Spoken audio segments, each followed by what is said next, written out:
শিক্ষকতা পেশা যেখানে বিশ্বাস ও নিরাপত্তার প্রতীক, সেখানে এক গুরুতর অভিযোগ ঘিরে চাঞ্চল্য ছড়িয়েছে খোয়াইয়ে। নাবালকের উপর নির্যাতনের অভিযোগে এক চাকরিচ্যুত শিক্ষককে গ্রেপ্তার করেছে পুলিশ।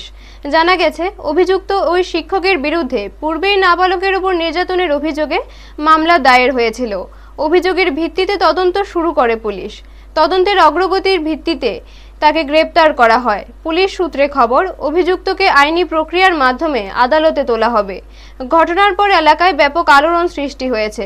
পুরো বিষয়টি নিয়ে পুলিশ আরও বিস্তারিত তদন্ত চালাচ্ছে বলে জানা গেছে। ব্যুরো রিপোর্ট, নিউজ তৎকাল 24।